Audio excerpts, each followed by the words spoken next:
Inside of the Scrum framework, there are a couple of artifacts. We can take and we will look at 4 artifacts: the product backlog, the sprint backlog, the monitoring charts, and the product increment. Regarding the product backlog, the owner of the product backlog is the product owner. So there is only one person, that is the product owner, responsible for leading and arranging the items available in the product backlog. If we look at the design and the figure that is presented here to symbolize the product backlog, each line signifies that we have one item. So we have a couple of items inside of the product backlog. Each line represents one item. The idea is to have those items ordered. So we have a list of ordered items. Everything that might be needed in the product goes into the product backlog. So we are in a presence of something that is a living artifact, because it never ends. You always remember something new. Those changes are accommodated inside the product backlog. And the idea is to have specific moments where each line that signifies and represents a single requirement, okay? If you have to look at the requirements of your software product, you only have to look at the product backlog, because the product backlog has everything that your software product should do. The product backlog is never complete. So initially, it lays out what is already known and what is already well understood from the requirements that are gathered and elicited with the help of customers. But then, as the software product development evolves, the product backlog will also evolve. It's quite a dynamic environment, because every time you have a new change, you have a new update, you have a new feature, you introduce it into the product backlog. Lists all features, all functions, all requirements, even non-functional requirements can and should go into the product backlog, and this also includes enhancements and fixes of the product. So everything that is supposed to be done in the software should go inside the product backlog. Each item has a description, has an order, has an estimate value, and has a business value. Sometimes items are grouped, so this also might happen inside the product backlog, because they are related to one another. So for instance, you can have a group of non-functional requirements where all the items that are related to non-functional requirements go inside that group. It's a living artifact, and occasionally it suffers what is called a refinement, and on previous versions of the Scrum Guide it was called grooming. So what happens in a refinement operation of the product backlog is where the product owner adds further detail, further estimations, and reorders the items. So whenever the product owner has the opportunities to conduct this refinement, the product owner actually grabs more information and adds up information to the product backlog. This is an ongoing process, so there aren't specific times to conduct a refinement to the product backlog.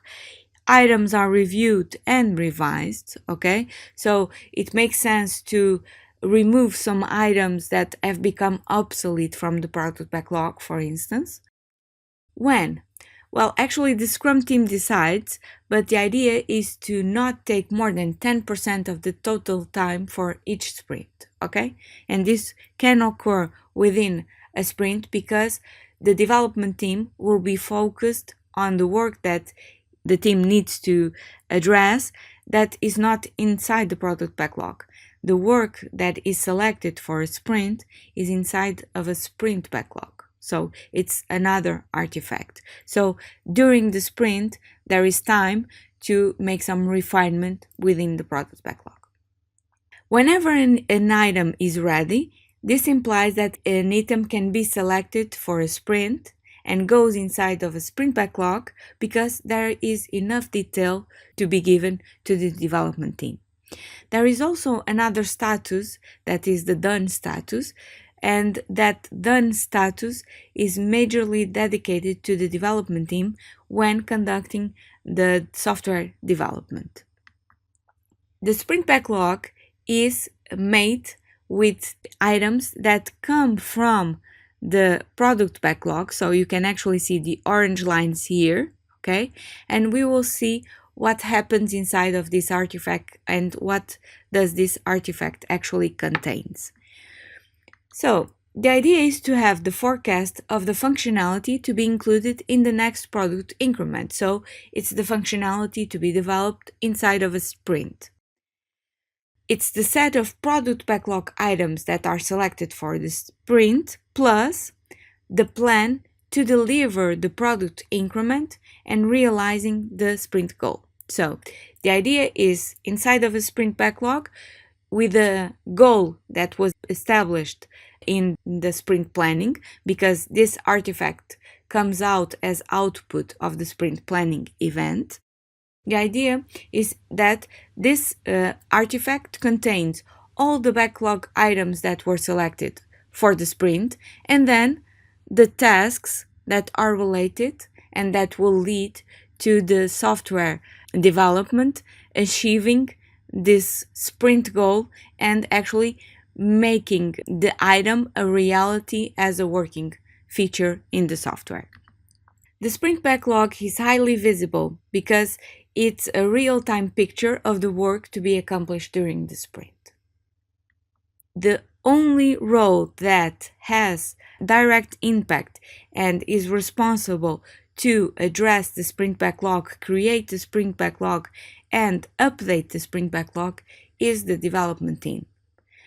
Neither the Scrum Master, neither the product owner gets to put his hands inside of the sprint backlog. Only the development team can do that. Another artifact that is available inside of the Scrum framework is the monitoring charts, and this actually implies more than one artifact.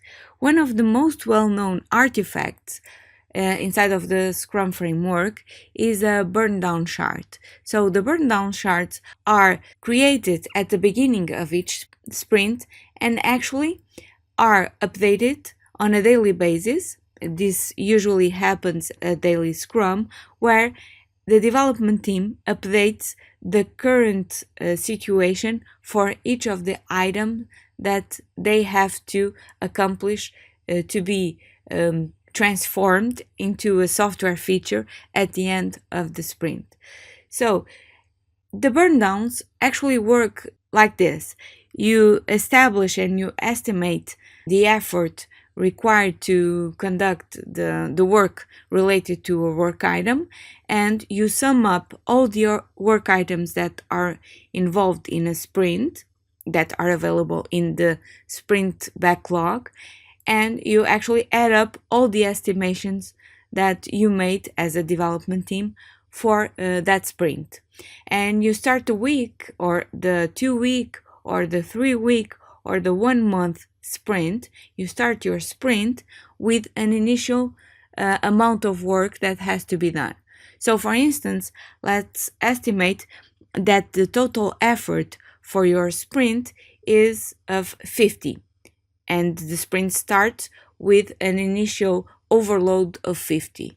On a daily basis, you will upload, and since the work gets done on a daily basis also, on a daily basis, you will get the 50 reduced. So at each day, you will be expecting to see the initial 50 value to be extremely close to 0. So you have a descending chart, okay, by opposition of what happens here in the figure, because you have a burn up instead of a burn down, okay? And there are more than one approaches for monitoring charts. Another approach that comes from the lean movement and from Kanban is the cumulative flow, where you actually have all the what you have to do what is currently in progress and what is already done. So there are a couple of charts, visual elements that are visible to the entire team and that actually promote transparency, because everyone, by looking at those charts, actually knows how is the velocity of the team going on during the sprint. The idea is to always compare the amount of work done and the amount of work that is still remaining and that still needs to be addressed during the sprint. It improves transparency because everyone gets to see what is the current pace of the team. And in complex environments, what will happen is unknown. Only what has happened before may be used for forward-looking decision-making. So actually, these charts are what are used in the next sprint planning to estimate what can be achieved by each team. Okay? So these are actually quite important artifacts in the Scrum framework. Finally, the last artifact available in the Scrum framework is the product increment, and it's probably one of the most important artifacts. They are all important, but this one is what represents the working software. Okay, so when you provide the product increment to the stakeholders involved, so to the entire Scrum team, to the customers, you are presenting in the form of working software the sum of all the product backlog items that were already completed during the sprint and from the various previous sprints. Okay, so this product increment is the actual software. It must be done at the end of the sprint, so there isn't a middle term. The feature is implemented and it works, or it doesn't work, so it's done or it's not done. Okay, it must be in a usable condition. It should work. This means that the definition of done that we will see later in the video will be something that should be accorded, and everyone in the team should relate to that definition of done independently of the product owner's acceptance. The product increment should work, should be usable, and then the product owner at the sprint review will decide if this is releasable and deployable material or not. Okay? As a development team, your main goal is to provide a product increment that works. If that goes released to the client, this is a decision that should be made by the product owner only. Okay? Regarding the artifacts, they all represent work or value. They provide and maximize transparency because it's something that you can actually look at it and actually see the work. The idea is to provide opportunities to inspect and adapt, because when you have something that should be working, everyone has something to look at and can actually provide feedback. And this leads us to definition of done.